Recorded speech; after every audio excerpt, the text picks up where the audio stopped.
Hello दोस्तों, मैं हूं आपका दोस्त एडवोकेट शिवेंद्र प्रताप सिंह। अक्सर लोगों की एक शिकायत होती है कि 498A का केस झूठा है और उसमें कहानी ये होती है मैक्सिमम नौकरी पेशे के लोग इस केस में ज़्यादा फंस रहे हैं। कहने का मतलब ये कि भाई ऐसा नहीं कि नौकरी वाले ही फंस रहे हैं, लेकिन मैं मैक्सिमम की बात कर रहा हूँ। या मैक्सिमम लोग नौकरी वाले परेशान भी हो रहे हैं, चाहे वो आर्मी का बंदा हो, पुलिस का बंदा हो, टीचर हो, किसी भी विभाग में, कोई रेलवे कर, कोई भी विभाग में अगर वो सरकारी जॉब वाला व्यक्ति है तो 498A में बेचारा ज्यादा वो पिस रहा है। और एक बात, ऐसा वही औरतें कर रही हैं। मैक्सिमम केसों की ही सच्चाई देख ली जाए, मैं ऐसा नहीं कह रहा हूं कि 498A के सारे मुकदमे झूठे हो रहे हैं। ऐसा सर्वोच्च न्यायालय, माननीय उच्चतम न्यायालय, अलग अलग हाई कोर्ट्स ने भी ये कहा कि 498A की FIR मैक्सिमम फर्जी है, झूठी होती है। एक बात यह है कि अक्सर देखने को यह मिलता है पति नौकरी में है, नौकरी कहीं और कर रहा है, वहां वो बराबर पत्नी के खाते में पैसे दे रहा है, पत्नी के पास ATM कार्ड है, पत्नी जब मन में आती है मायके जाती है, जहां मन में आता है घूमती है, टहलती है, भाई को पैसे दे रही है, पूरे मायके का खर्चा संभाल रही है। पति को इसमें भी कोई ऑब्जेक्शन नहीं होता है, सवाल पैसे का नहीं होता है। भाई ठीक है, मुसीबत है, परेशानी है, खर्च कर लिया कर लिया।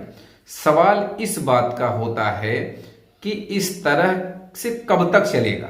दूसरी बात ये, पति को जब रिमोट कंट्रोल की तरह इस्तेमाल करने लगती है पत्नी, और बाय द वे पति इस बात को डिनाई करता है या इस बात पे आपत्ति जताता है, तो प्रॉब्लम शुरू हो जाती है।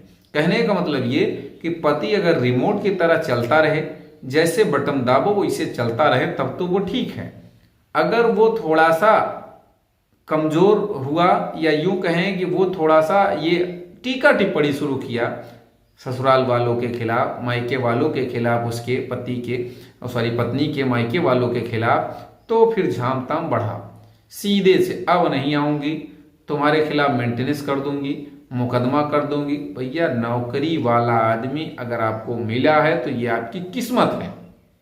हाँ, अलग बात है कि अगर आपको टॉर्चर हो रहा है, मार पिटाई हो रहा है, बदतमीजी कर रहा है, किसी तरह कोई खर्चा नहीं दे रहा, भाई मैं ऐसी ऐसी औरतों के लिए नहीं कह रहा हूँ, झूठा केस करने वाली लोगों के लिए कह रहा है। ऐसी औरतों को मैं उसके बारे में बता रहा हूँ, ऐसे केसों के बारे में बता रहा हूँ जो झूठा केस करते हैं लोग।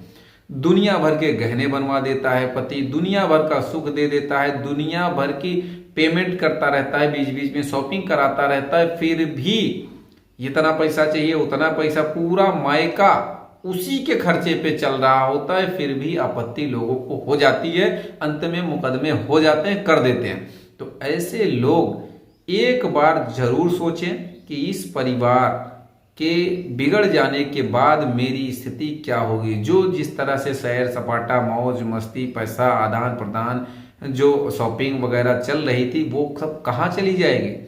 1 साल 2 साल मायके में बैठ कर देख लो, मैं गारंटी लेता हूं कि जो सुख तुम्हें ससुराल में मिल रहा था, जिस तरह से मिल रहा था, वो चीजें नहीं है। लेकिन अब क्या है, ईगो सेटिस्फेक्शन, मैं तुम्हें ऐसा करूंगी, मैं तुमको ऐसा सबक सिखाऊंगी। तो कहने का मतलब ये है, मुकदमा करने से पहले मुकदमों के बारे में जान लीजिए। पति पर कोई मुकदमा कर भी दोगे, भाई वो तो ऐसे भी पैसा दे रहा था तुम्हें, तुम्हारा पूरा परिवार चला रहा था, भाई मेंटेनेंस लगा ही दोगी ना। अगर कोई कारण नहीं है, वो तुम्हें रखना भी चाह रहा है, तो कितना मेंटेनेंस ले पाओगी। हो सकता है तुम्हारा केस खारिज भी हो जाए। तो कहने का मतलब ये, ऐसा नहीं कि केवल पति के फेवर के वीडियो है, पति के फेवर की भी है, पत्नी के फेवर की भी है। और ये समझाना भी है कि भैया केस करने से पहले सावधान रहें, केस फर्जी बिल्कुल ना करें, कोई मतलब नहीं। पता नहीं कितने ऐसे केस हैं कि सारे सबूत हैं, पैसे ले जाकर घर में देना यानी मायके में देना, ऐसी भी चीजें हैं। ऑनलाइन ट्रांजेक्शन, कई लोगों के पास ऐसे हैं कि अपने साले के पास लोग ट्रांजेक्शन करते हैं, पैसा भेजते हैं, भैया सालों की जिम्मेदारी भी बेचारा पति उठा रहा है।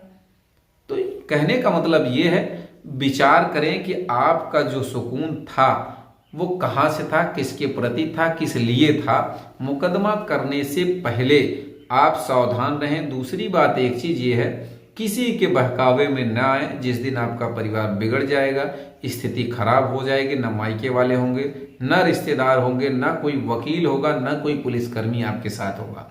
मुकदमा कराने के लिए तो सब रहेंगे, कर दो, ऐसा कर दो, ये हो जाएगा, वो हो जाएगा, पेमेंट ले लोगी, सैलरी अटैचमेंट करा दो, सब करा लो, तो भी क्या सुख चैन से तुम खा पाओगी, सुख चैन से रह पाओगी? असंभव है।